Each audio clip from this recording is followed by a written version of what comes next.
श्री सद्गुरु महाराज की जय। विद्यानंद बाबा best channel पर आप सभी श्रोताओं का स्वागत है, सम्मान है।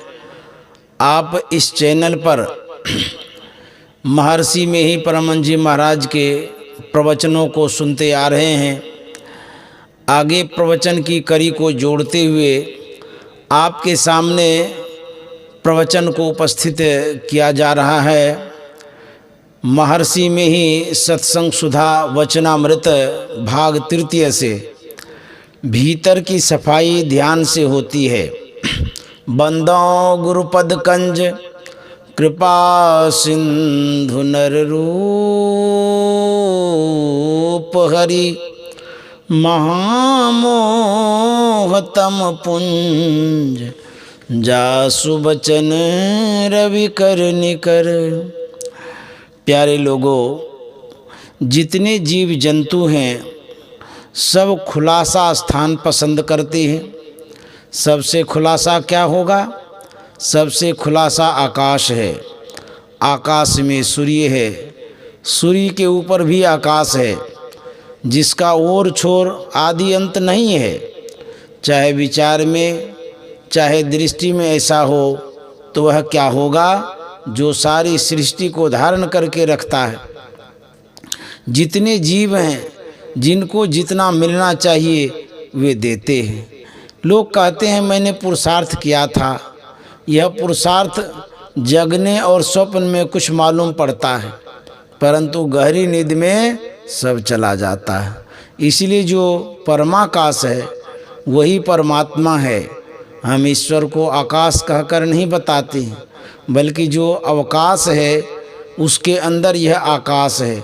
वह कितना बड़ा अवकाश है? प्रभु पूरन ब्रह्म अखंडो जाके रोम रोम ब्रह्मंडो। केवल आकाश ही नहीं है, पृथ्वी भी है। बिना पृथ्वी के हम रह नहीं सकते। पृथ्वी में पहाड़, जंगल, अन्न और खानियाँ मिलती हैं। ये सब अपने हो गए हैं। वे प्रभु करते हैं, वे करते सब कुछ हैं और सबसे आसक्तिहीन होकर करते हैं। हम लोग आसक्ति रहित होकर कर्म नहीं करते हैं, इसलिए कर्म बंधन में पड़ते हैं और कर्मों का फल भोगते हैं। जो कर्म बंधन में नहीं फंसते वे ईश्वर परमात्मा हैं।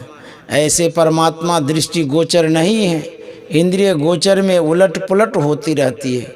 जो इंद्रिय गोचर पदार्थ नहीं है उनको हम पहचानते नहीं हैं। संतों ने उनकी पहचान का रास्ता बताया है, भेद बताया है। जब तक बाहर में शून्य का ख्याल रखोगे, बाहर ही बाहर रहोगे, लेकिन अंदर चलो तो जो बाहर संसार में है वह अंदर में भी है। उसके लिए साधन है, ईश्वर भजन करो। इसमें केवल बाहरी बात नहीं, भीतर की भी बात है। अपने अंदर में चलने के लिए पैर से नहीं चला जा सकता। जैसे पानी में तैरते हैं वैसे भी नहीं तैरा जाएगा। इस शरीर में मन बड़ा बलवान है। बाहरी सभी इंद्रियों को यह प्रेरण करता है। इंद्रियों से संसार की वस्तुओं की पहचान करवाता है, काम करवाता है। चाहिए कि हम अपने मन को काबू करें। काबू करने के लिए ईश्वर भजन करें। केवल ईश्वर का बाहर में गुणगान ही नहीं, इससे ईश्वर की महिमा का ज्ञान होता है। अंदर में चलने पर महिमा की भी जानकारी होती है और उनके स्वरूप की भी जानकारी होती है। संतों ने भीतर भीतर चलने के लिए कहा है। बाहर में शरीर को पानी आदि से साफ करते हैं और भीतर की सफाई ध्यान से होती है। जो मूर्तिमान है उनका ही ध्यान नहीं, बल्कि जो मूर्तिमान नहीं है उनका भी ध्यान। जहाँ तक देखने के लिए है वहाँ तक दृष्टि के अभ्यास से देख सकते हैं। स्थूल और सूक्ष्म को दृष्टि से देख सकते हो, लेकिन यह सीमित है। जो असीम है उसको नहीं पहचान सकते।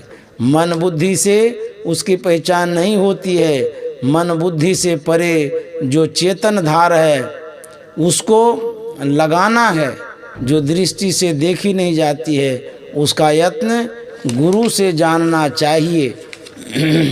परमात्मा से जो चेतन धारा निकली है वह उसी में समा जाती है।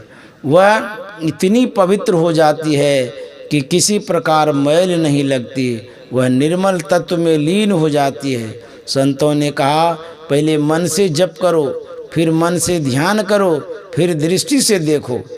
तेजो बिंदु परम ध्यानम विश्वात्म हृदय संस्थितम, अर्थात हृदय स्थित विश्वात्म तेजस स्वरूप बिंदु का ध्यान परम ध्यान है। इससे दिव्य दृष्टि खुलती है, दिव्य शब्द मिलता है। दिव्य शब्द मिलने पर वह उसमें डूब जाती है। जहाँ से यह धारा निकलती है, चेतन धारा में गूंज होती है, उस गूंज व शब्द को पकड़कर परमात्मा तक जाते हैं। पहले मोटा मोटी ध्यान, फिर सूक्ष्म ध्यान, फिर ज्योति ध्यान, फिर नाद ध्यान। इस नाद ध्यान से परमात्मा में मिलकर एकमेक हो जाते हैं। परमात्मा को सांसारिक सुख व दुख नहीं है, उनको ब्रह्म सुख है। जो उस सुख में डूब जाएगा वह संसार में फिर नहीं आवेगा। इसी के लिए दृष्टि योग और शब्द योग है। श्री सद्गुरु महाराज की जय। संत सद्गुरु महर्षि मिहिर जी महाराज का यह प्रवचन संत मत सत्संग आश्रम मनिहारी कटिहार में दिनांक 25/11/1977 ईस्वी को हुआ था। श्री सद्गुरु महाराज की जय। आपने सुना परमाराध्य के प्रवचन को। इसी तरह से आप सुनते रहेंगे और आपकी सेवा में विद्यानंद बाबा बेस्ट चैनल प्रवचनों को प्रस्तुत करते रहेगा। श्री सद्गुरु महाराज की जय।